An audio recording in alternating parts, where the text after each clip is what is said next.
వృశ్చిక రాశి వారికి ఆదివారం అమావాస్య అనురాధ నక్షత్ర సందర్భంగా విశేషమైన రవి పుష్యార్క యోగము, కాళామావాస్య అమావాస్య, కాళాష్టమి ఆశీస్సులు ఎలా పొందాలో, ఒకవైపు అర్ధాష్టమ శని, శని భగవానుడు కుంభరాశిలో వక్రగమన సంచార స్థితి, సప్తమంలో కుజుడు సంచారం చేయనప్పుడు కుజదోష ప్రభావ సంచార స్థితిని ఎలా తొలగించుకోవాలి, ఎలా ఆనంద సిద్ధిని పొందాలో ఈ వీడియోలో సవివరంగా సంపూర్ణంగా తెలుసుకుందాం.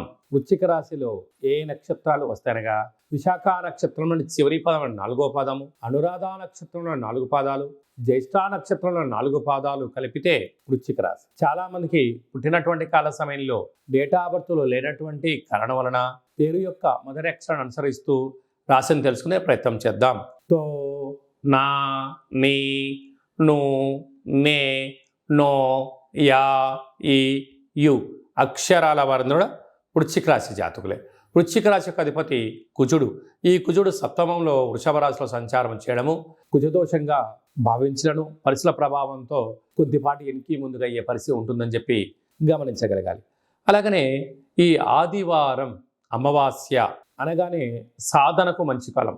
అలా పుష్యమీ నక్షత్రంతో కూడుకున్నటువంటి ఆదివారం అవ్వడం వలన తెల్ల జిల్లేడు వృక్షం దగ్గర ప్రదక్షిణ, తెల్ల జిల్లేడు వృక్షం దగ్గర దీపము, ప్రతిరోజు సూర్య నమస్కారము, సూర్య భగవానికి అర్ఘ్యం వదిలిపెట్టడము, కాకులకు కుక్కలకు ఆహారాన్ని పెట్టడము యోగదాయకం అని చెప్పి గమనించాలి. ఆ యొక్క తెల్ల జిల్లేడు వేర్ని ఆ రోజు తీసుకొని వచ్చి బాగా కడిగి సింధూరాన్ని పూసి వినాయకుడి రూపం కనపడేటువంటి విధంగా పూజామందులో పెట్టుకొని తంత్ర తాంత్రిక కాళభైరవ వరసిద్ధి గణపతి స్వామి యొక్క పూజా కార్యక్రమం ఆచరింపజేసుకొని ఇంట్లో పెట్టుకున్నట్లయితే అద్భుతమైన ఆరోగ్య సిద్ధి, ఆనంద సిద్ధి, ధన కనక వాహన అదృష్ట సిద్ధి, అమృత సిద్ధి, అనేక రకాల 16 రకాల శక్తుల యొక్క ఆశీస్సుల వలన ఆనందానికి, ఐశ్వర్యానికి వృశ్చిక రాశి వారి సొంతం అని చెప్పి గమనించాలి. అలాగనే వీరికి పంచమంలో రాహు సంచార స్థితి ఉండడం వలన నూతనంగా వివాహమైన సంతాన యోగం, తల్లిదండ్రుల నుంచి ఆస్తులు,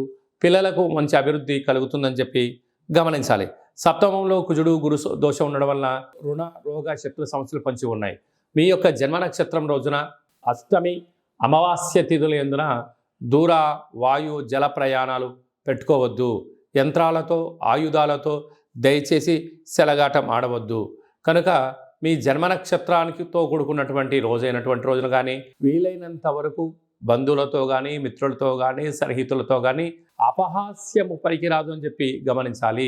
స్వయంవృత్తులు, సాఫ్ట్వేర్లు, హార్డ్వేర్లు, వ్యాపారవేత్తలు, భూములు క్రయ విక్రయాలు చేసేటువంటి ఓపిక పట్టుదల ఉంటే అద్భుతమైన విజయం మీ సొంతం అవుతుందని చెప్పి గమనించాలి.